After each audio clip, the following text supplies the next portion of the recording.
now about to present the main attraction of our world-famous show.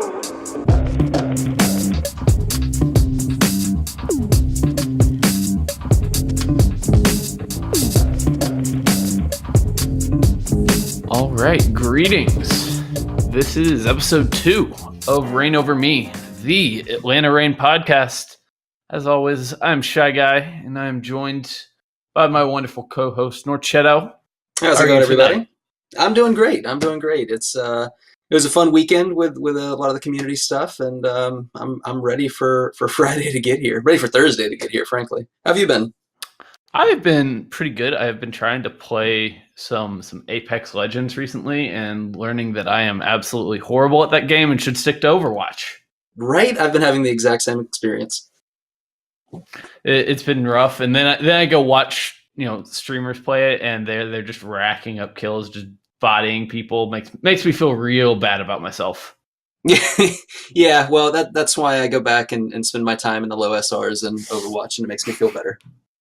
Certainly, it's nice to be on an even playing field with people every now and then. So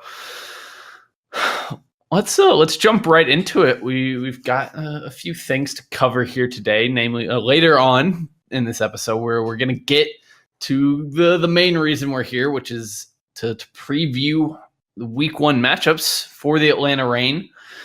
And but before we get there, we've got a few little pieces of news. We've got one big piece of news. One big piece of news. Right. but we'll start first with a smaller, little bite-sized piece of news, and that is a YouTube series that is going to be coming from the team. It looks, from the looks of it, it's going to be a weekly thing coming out, potentially every Wednesday between games.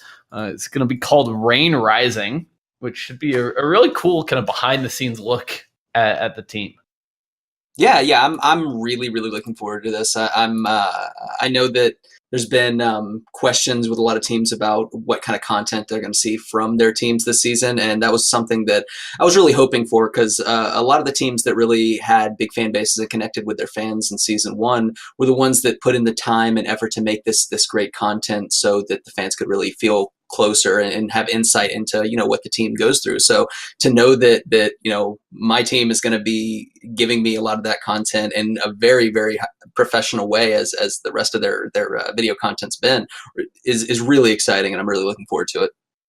I mean, it's especially exciting to me because if you look at the other team I am covering for the Game Haus right now, the Vancouver Titans, they have been on kind of the complete opposite end of the spectrum from Right. what you're talking about. They've released absolutely nothing so far. They have had a few pictures come out. There has been no kind of video content, nothing to kind of engage with the fans so far. It's been a little disappointing on that front, but to see what Atlanta is doing already, this early and even before the season starts, it gives me a lot of hope for what this kind of series will end up being.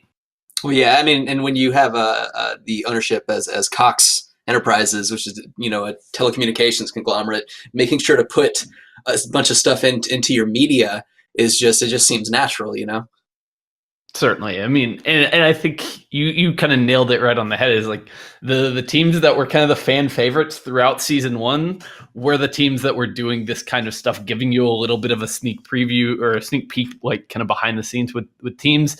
And that is going to go a long way to making sure that you can attract and retain fans if you can put that kind of content out. Right, exactly. Okay, so let's get to the real meat and potatoes here. The big news this week. The debate, the massive debate. I gotta say, I did not see this coming, at least at when we were halfway through. So for those of you who don't necessarily know, a few days ago, Dogman and the Atlanta Academy team both tweeted out that they were parting ways. It seemed kind of like an amicable split, but had a lot of people scratching their heads because he was obviously a very good player for them.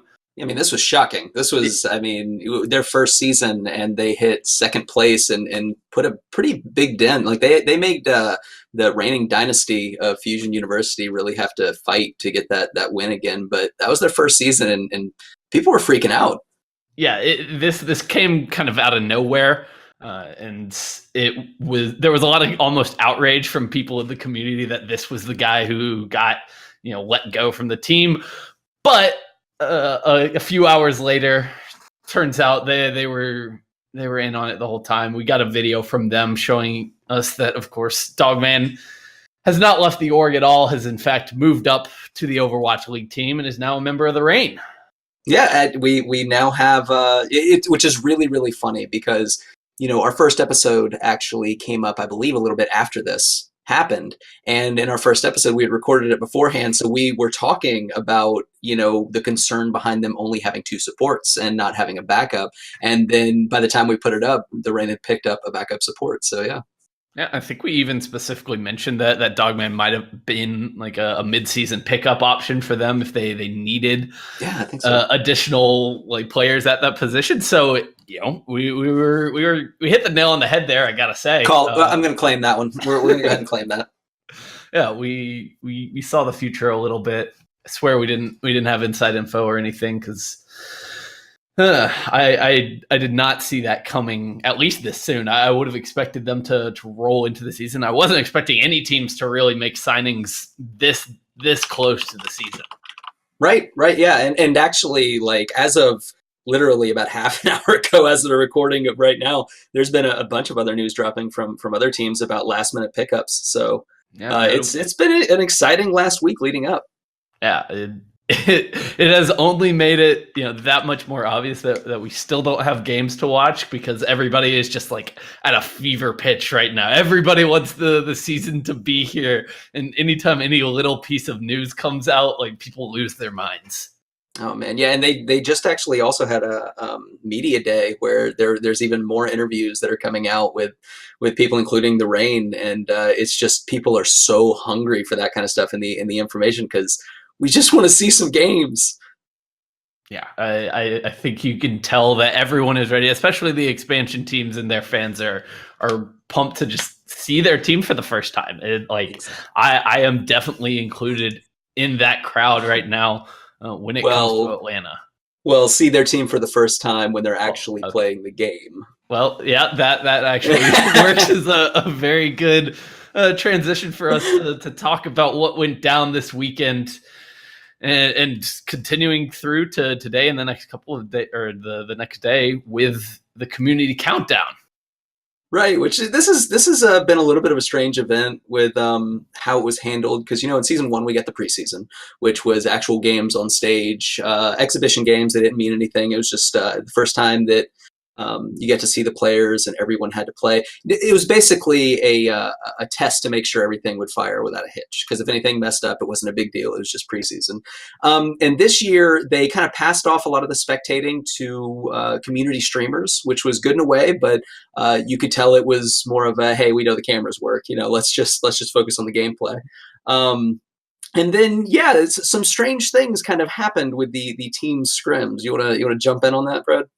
Yeah, so from the from the jump, none of these teams took these scrims seriously at all. Like, just right out of the gate, we got bizarre compositions that you would never see in a real game. You got every single player pretty much playing off of their role.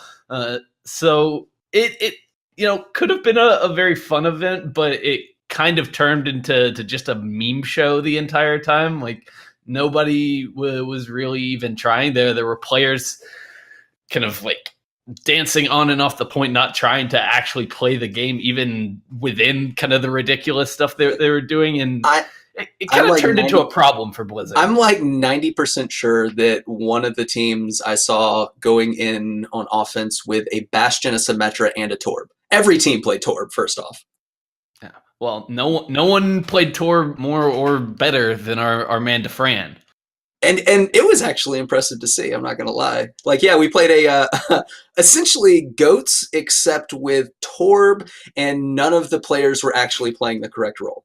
Right. So I mean, they were playing stuff that is like a conceivably viable composition at least, and I think it kind of showed because they went up against Boston, who I think was trying even less than Atlanta was, and it was a very quick 2-0 stomp. It was probably the quickest of any of the community countdown scrims that went down. So we did get a chance to see a whole lot, and obviously what we did see was not.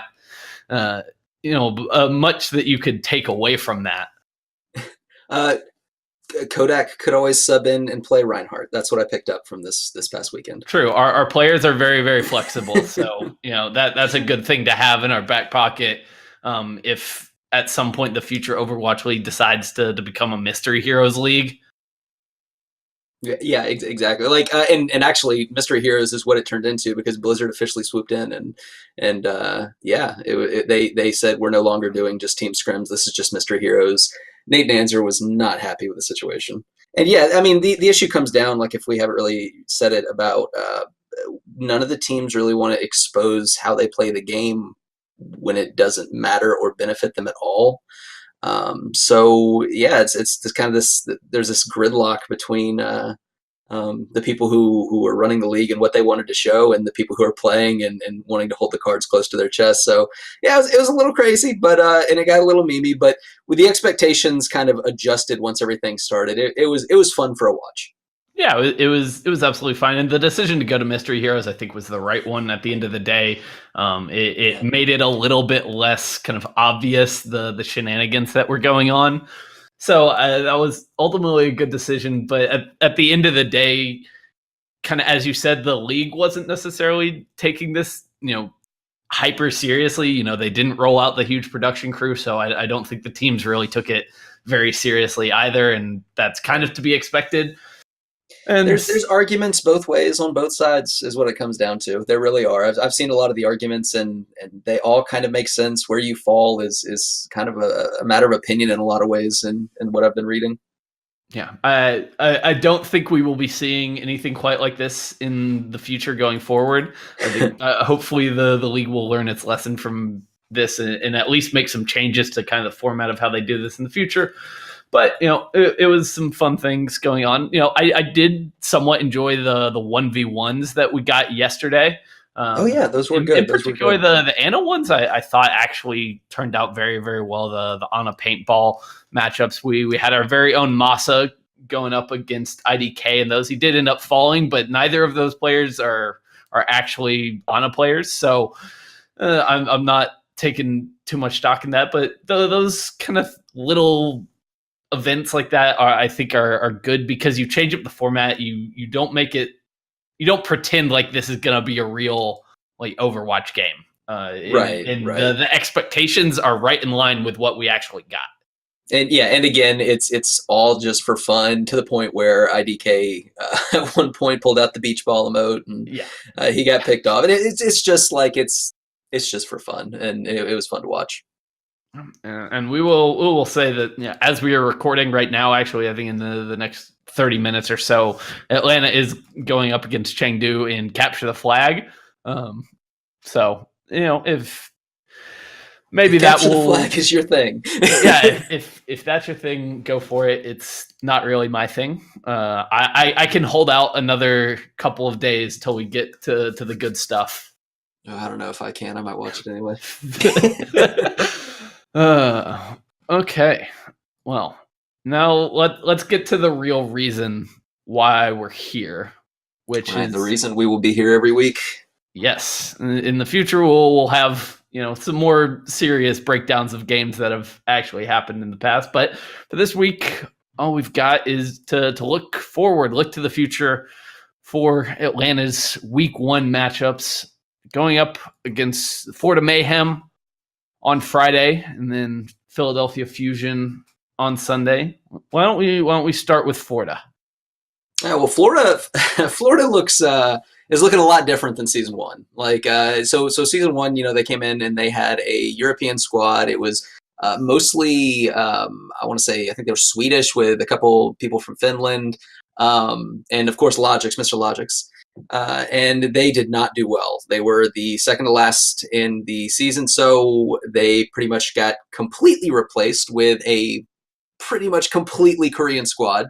And yeah, the talent is there. They pulled from a lot of very reputable teams, and they pulled a lot of talent in. But there's some questions about management. They only in the last, I want to say, last few days did they pull in an actual Korean speaking coach. So it's a question not of talent, but of coordination and synergy. So it's not a game I'm terribly worried about. It really is Atlanta's to win or lose. Certainly. And you kind of, spoke about this a little bit, but they just had a very, very tumultuous first season. The entirety of 2018 was a little bit of a mess for this team. They came in with, one of those pre-existing rosters that came into the league and kind of didn't live up to the expectations that people had for him, much in the same way that, the Dallas Fuel or the Seoul Dynasty did. But Mayhem was, far, far worse than either of those teams. But it all just kind of never really came together for them. So they've held on to a few players from that team. But like you said, most of this team is kind of new faces, at least to the Overwatch League. They do have some very talented players on this team, but it remains to be seen how they put all of this together. I find them one of the hardest teams to really know exactly, where to place them, just because all of these players are essentially new to each other. Right, and that's one of the things is that they a lot of teams picked up either core parts of the team that played together, or upwards of the entire squad from a single contenders organization. But Florida, yeah, they just kind of pulled in bits and pieces of different people, including, Zephyr and Hagapun were in the league last season. They're very talented teams and everything they came from, but they still haven't played with the rest of these players. On top of that, you have the decision to get rid of Logix, who was an absolute, insane DPS player, and keep Tavik, which nothing about wrong with Tavik. It's very strange to see the one remaining Swede on the team full of Koreans. I don't know where he fits in, Certainly, but he has to fit in some way, because they only have one Korean DPS on their roster, and that's BQB. And while I think BQB is a talented player and will do good things for Florida, they do have to have someone else to put next to him, and that either comes down to Vic or their two-way player Apply, who is also obviously with the Mayhem Academy team.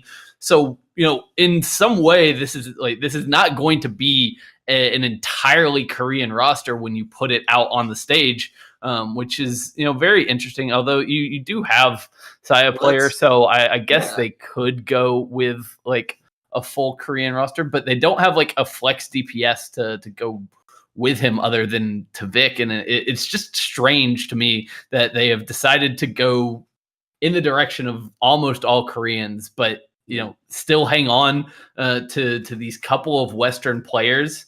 Right. It's just a very strange mix. I was going to say, with someone, with someone, maybe that is why they held on to Tavik, is because Saya player is he was one of the top Widows. No matter how bad the season was for Florida, he was one of the top Widowmaker players in season 1.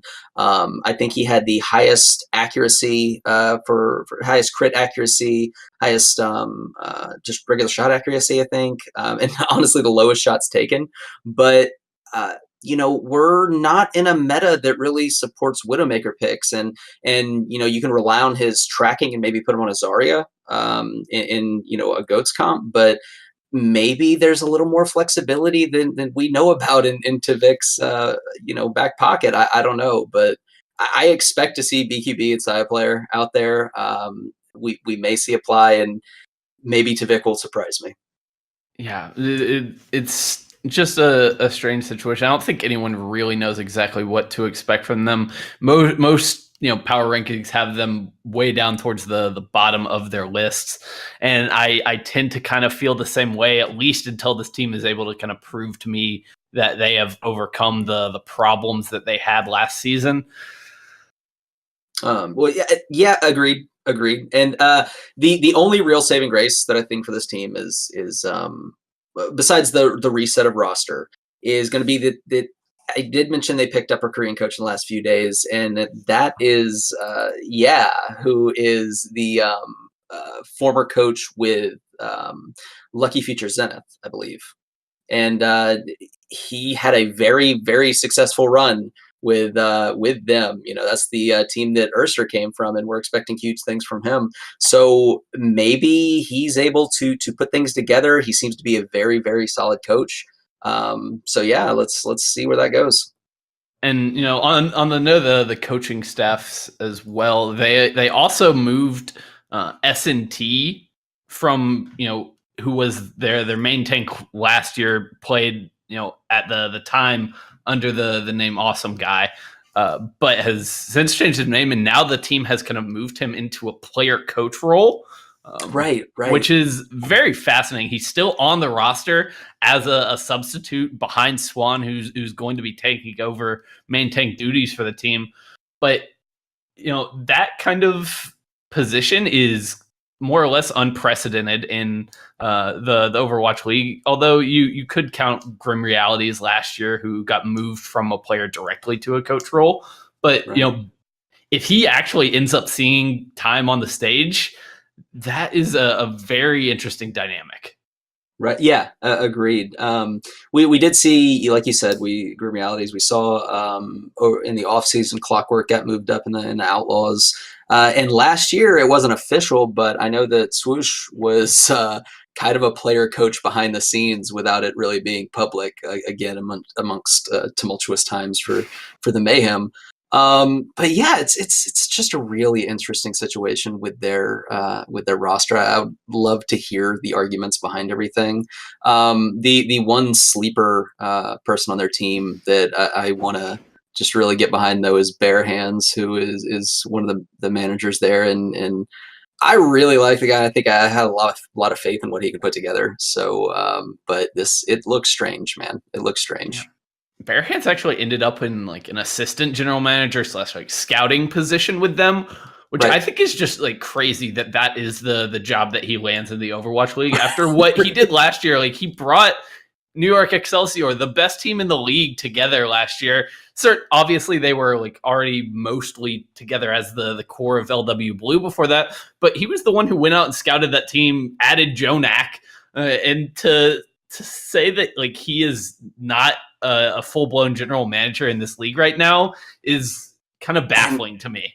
And the move from like, not only is he not a full manager, he's not a full general manager on the Mayhem. Like, that just seems like a given.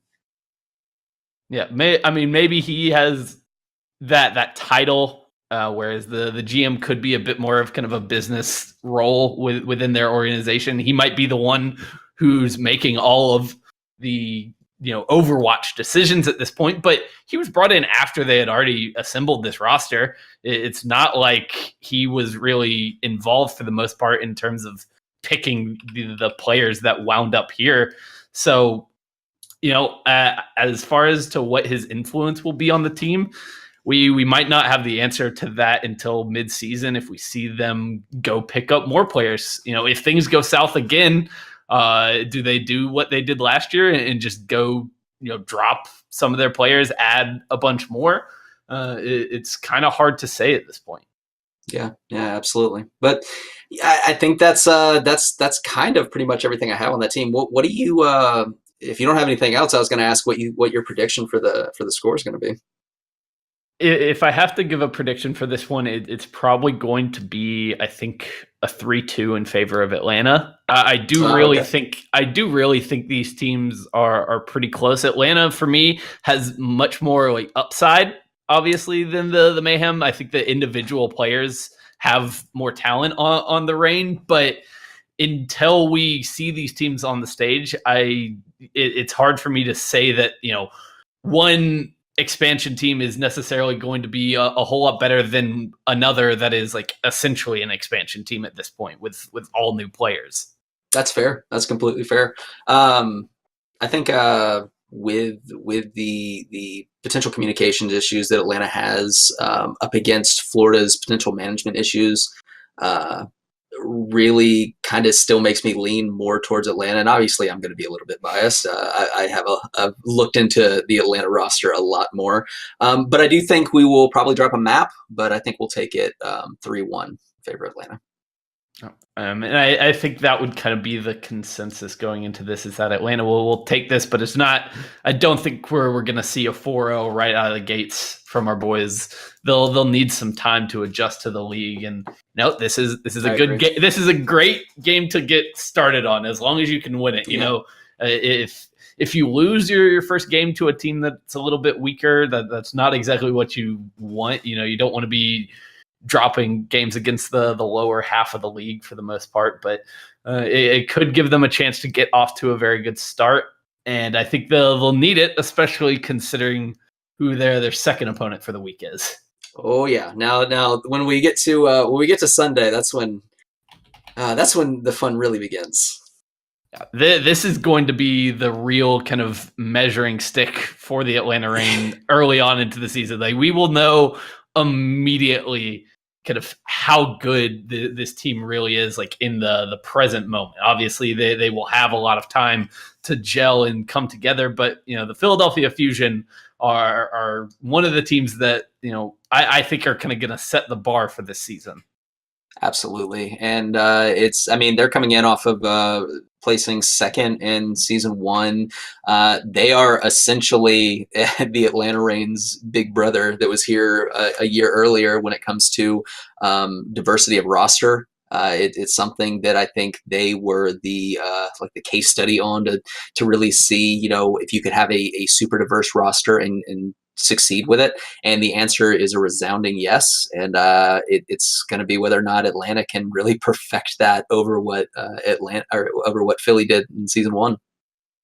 Certainly, it's definitely the blueprint for what Atlanta could become over the course of the season. So that is kind of an interesting wrinkle for this. And of course, since they are in the same division, we will get another matchup with Philly later on in the year, and that'll be a good chance to see the state of the progression of the Atlanta Reign. But I gotta say, I have a little bit of a feeling that this could be ugly for Atlanta.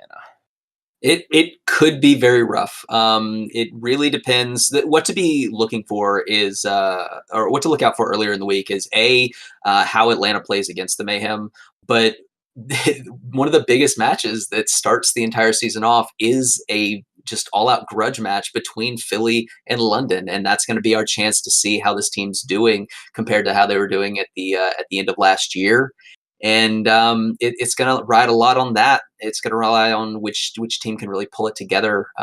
But if Philly comes in and is playing like they did last year, it's going to be a uphill climb for Atlanta for sure.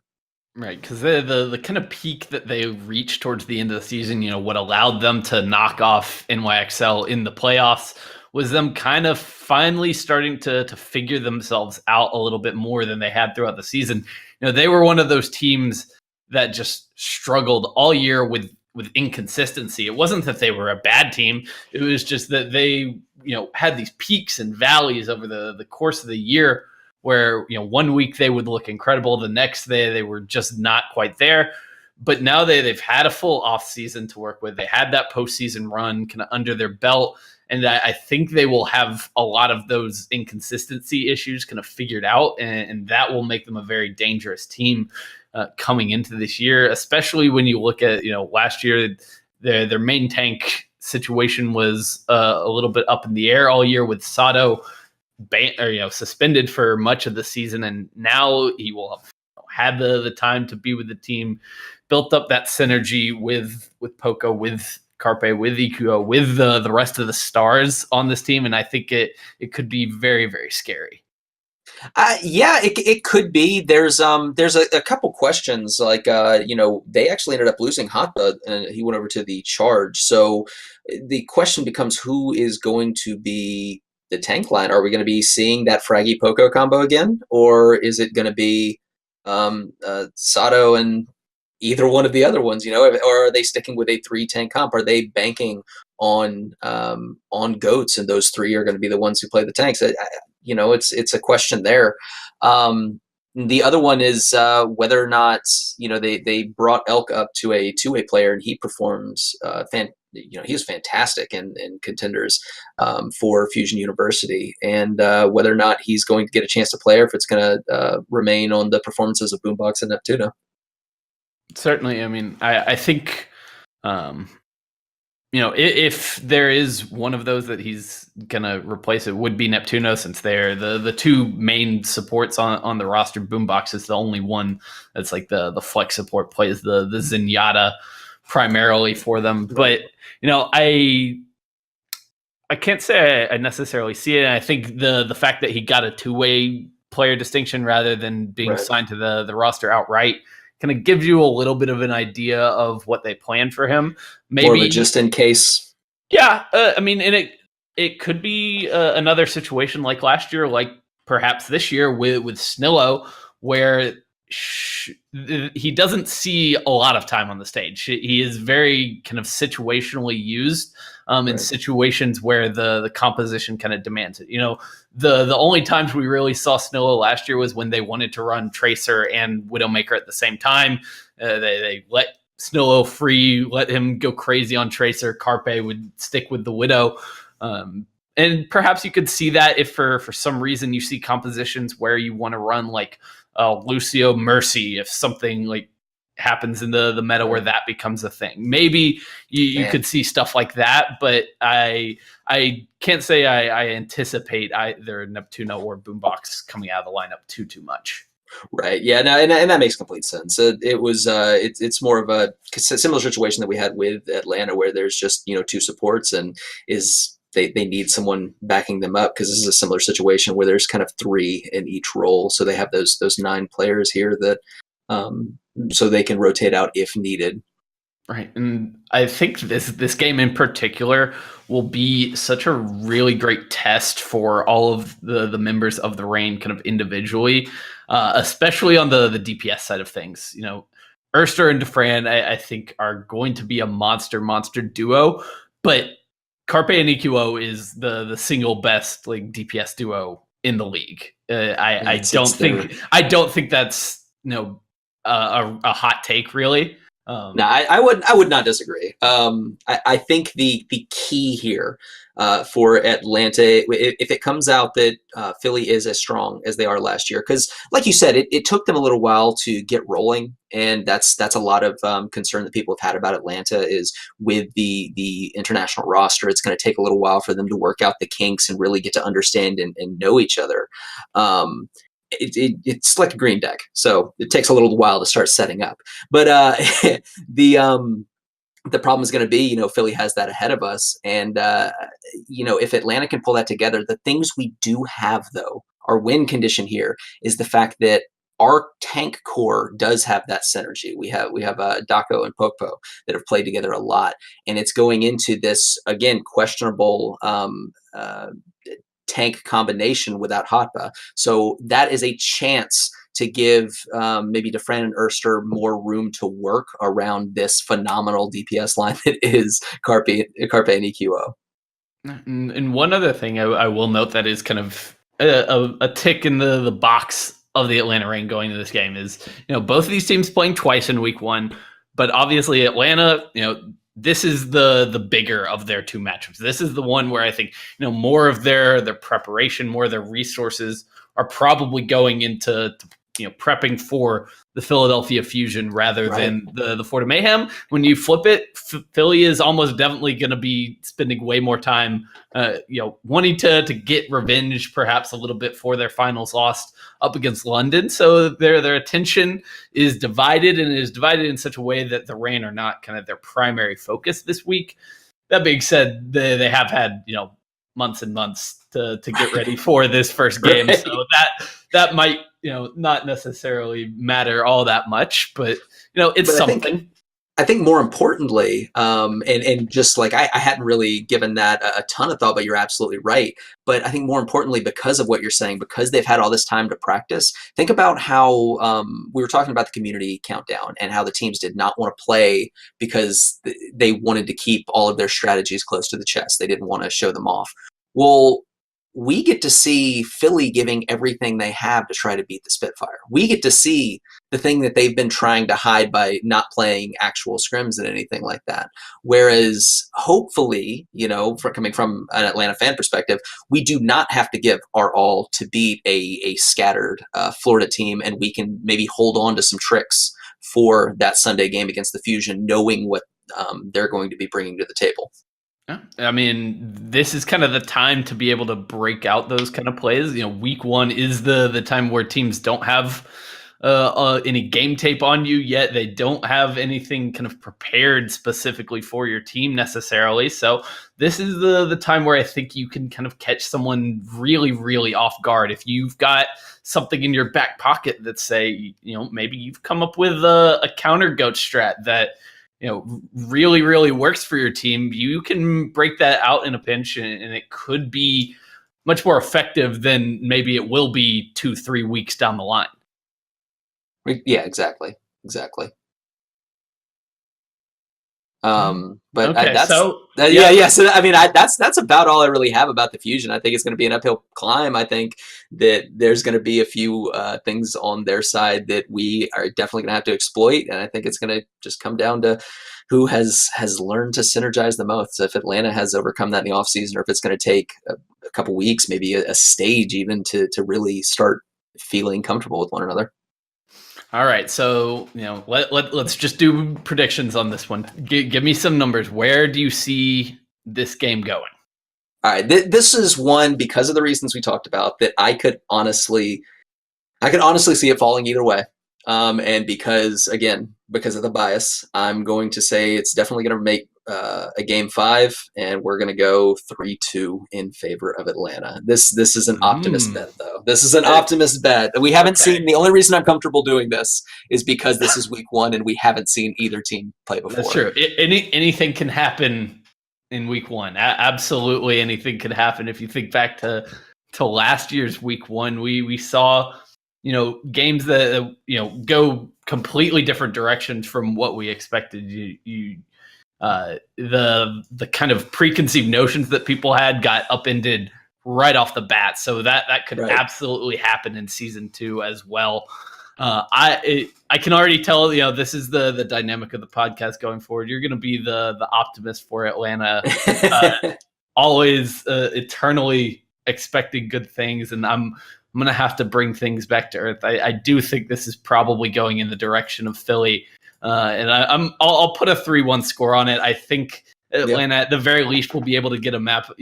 I could very easily see this going to 5, but as it stands right now, I cannot predict a brand new team getting the upset over one of our finals teams from last year.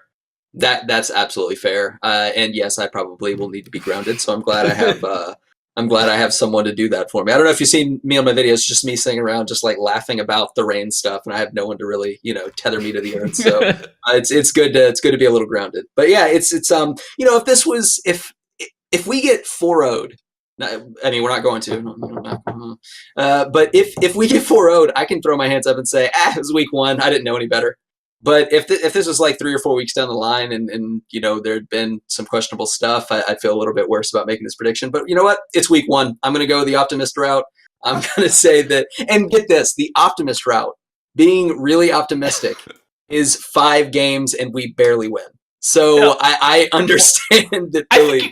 I think you could have gone really, really crazy and predicted a 3-1. If you had called a 4-0 for Atlanta, I probably would have called a hotline and tried to get you committed to an institution somewhere. So there we are. We're beating them so bad that they let us go and beat them 5-0. That's how it happens.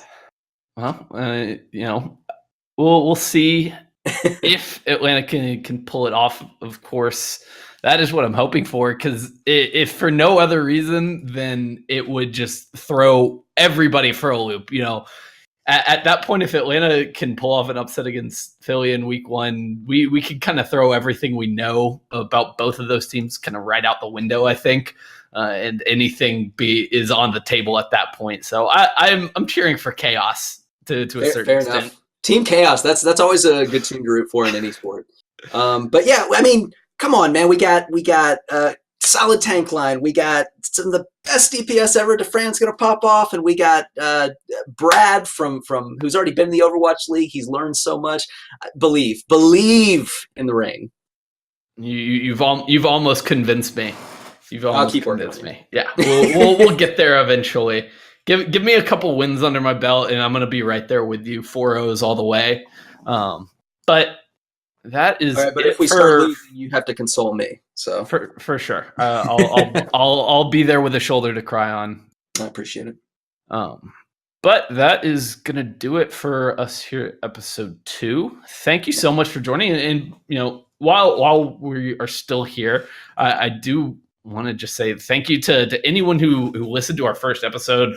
The feedback so far has been very, very cool. I've enjoyed seeing all of that come in. The people who have enjoyed listening, and all of the support and stuff kind of flowing in over the past couple of days has been really cool to watch. Absolutely. We've had a lot of really, really good comments coming in. A lot of people checked it out, and yeah, it's kind of definitely caught traction pretty quick, and I'm excited to keep it rolling through the season. Yeah, some of the people that have helped us get the word out there, Payload ATL, all of the Atlanta fan communities have been huge in kind of promoting it so far, and we really appreciate that. And speaking of that, we would be remiss if we missed a chance to promote once again the watch party happening on Friday for that Florida Mayhem game at Battle and Brew. It's gonna be crazy. Like, it's just to say, I've been talking with the crew setting it up, and there is a lot of interest, and there's going to be a lot of people, and it's going to be a blast. So I can't wait to see people there. I was so jealous all last season whenever I would see videos from like the Houston or the New York watch parties where they just had like hundreds of people cheering for these games, and I have wanted that from the very beginning. And I won't be able to be there week 1, but I'm definitely gonna be in Atlanta for some of the games this season, so I will get to see that firsthand at some point. I can't wait to see all the videos and stuff that come out after this weekend. It should be a great time. Yeah, I'm really looking forward to it. It's I'll definitely have some stuff to bring and talk about next week for sure. And, from the watch party, from the community, from the hundreds of people that are going to be there. And hey, for anybody listening that is enjoying it and has like a recommendation or anything that you want to hear from us, our takes on something, or even if you want us to reach out, maybe get someone to comment on different things we're talking about, let us know. I'd love to hear some feedback about what you guys want to hear. I'm sure I speak for Brad when I say that we're happy to cater the content to the people who are listening. Certainly. So I mean, if you've got anything like that, feel free to reach out to either of us on Twitter. I'm at Shy Guy OW. You can find me there. The podcast is at Reign Over Me Pod on Twitter. So, reach out to us. Let us know what you think, what we can improve on, and what you guys would like to see going forward. Absolutely. And you can find me at Norcetto on Twitter and YouTube and Instagram and all those things. It's all those things.